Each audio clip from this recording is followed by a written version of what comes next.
Hi, I'm Amanda Lee. Today, I will walk you through the proper technique for the hex bar deadlift. I will also cover the key concepts of motor learning, including freezing the degrees of freedom and reinforcement and motivation. The hex bar deadlift is a fundamental exercise in weightlifting that targets multiple muscle groups and improves overall strength and power. The hex bar deadlift is also known as the trap bar deadlift. It offers a unique approach to strength training. But how do we effectively teach it? Well, one method is by freezing the degrees of freedom.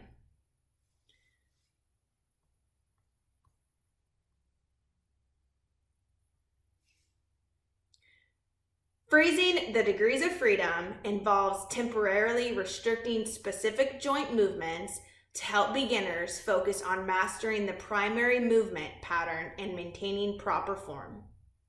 This reduces the risk of injury and promotes a deeper understanding of the skill. Just think about it for beginners. All these moving parts can be overwhelming. Freezing the degrees of freedom is like putting training wheels on a bike. By temporarily restricting specific joint movements, we simplify the overall movement pattern, making it easier to learn and master. Let's start with the initial setup. You'll want to position the hex bar on the ground and have the lifter stand in the middle with their feet hip width apart and their toes forward or slightly outward. Next, address grip and stability. Instruct the lifter to squat down and grab the handles with a neutral grip, palms facing inwards and hands shoulder width apart.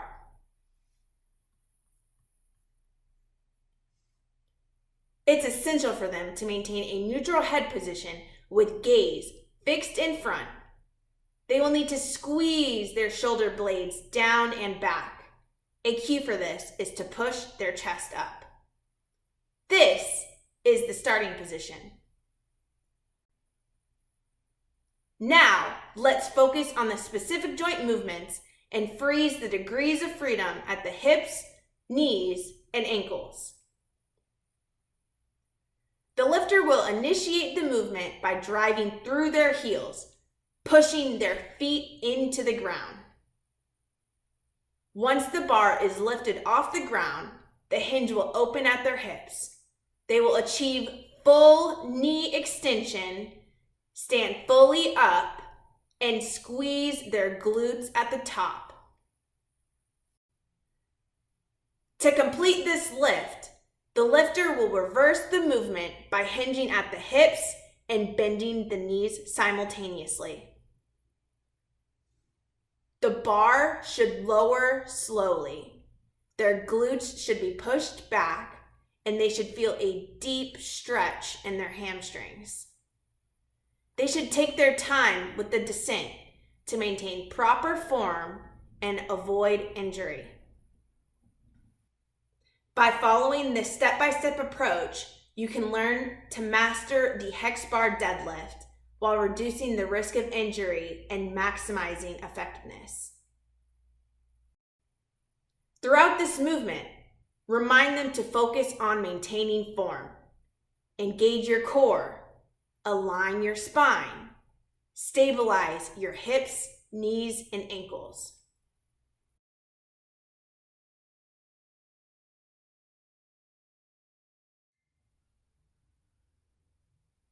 Now, let's talk about reinforcement and motivation. Strength training isn't just about lifting weights. It's about setting goals, staying motivated, and continually improving. Let's start by understanding the role of reinforcement and motivation in this journey. Reinforcement and motivation are like the fuel that drives our strength training engine. They come in two forms: internal and external. Internal motivators are intrinsic and come from within ourselves. For the hex bar deadlift, internal motivators like achieving personal goals, feeling a sense of achievement, and enjoying the physical challenge play crucial roles. Think about the sense of achievement and how great you feel when you hit a personal record in your deadlift. It's that feeling of accomplishment that keeps us coming back for more. Achieving milestones and surpassing previous limits can boost our confidence and reinforce our dedication to training. Yeah, hitting a new PR definitely gives me a sense of accomplishment and motivates me to keep pushing. Absolutely. Let's not forget about mastery. As you become more proficient in the deadlift technique, you gain a sense of control and strength, which further fuels your motivation. Plus, there's something inherently satisfying about lifting weights and challenging yourself physically. External reinforcers, on the other hand, come from outside sources.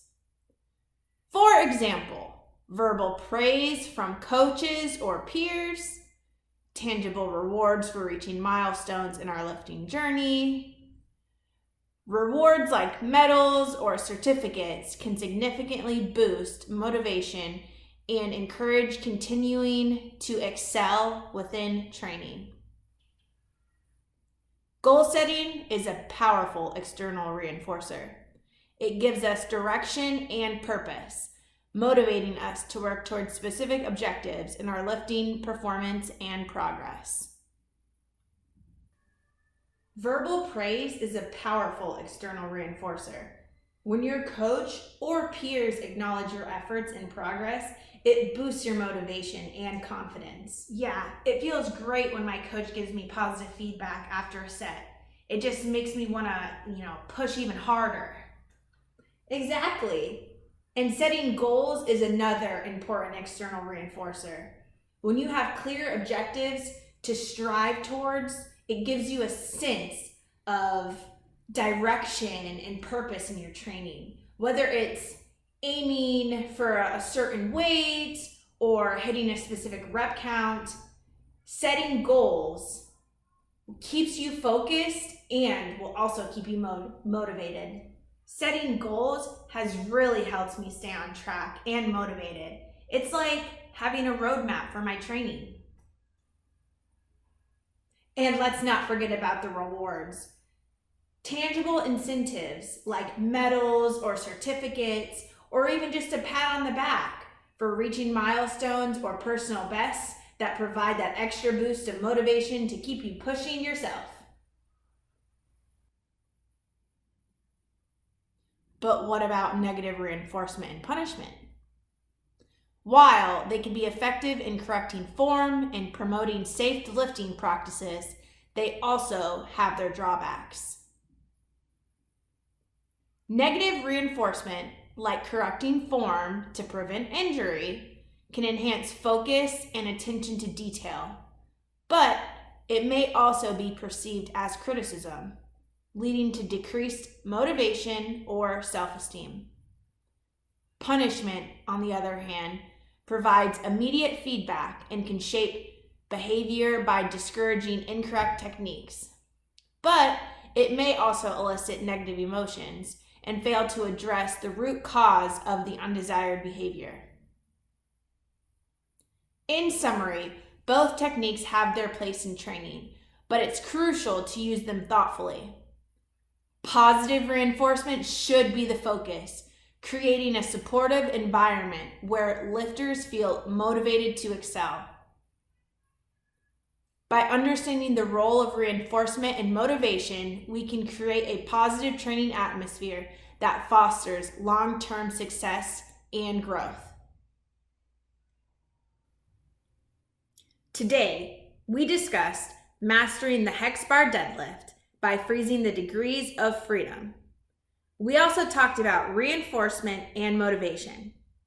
By guiding beginners through proper setup, grip, and posture, instructors can help them develop safe and effective lifting techniques.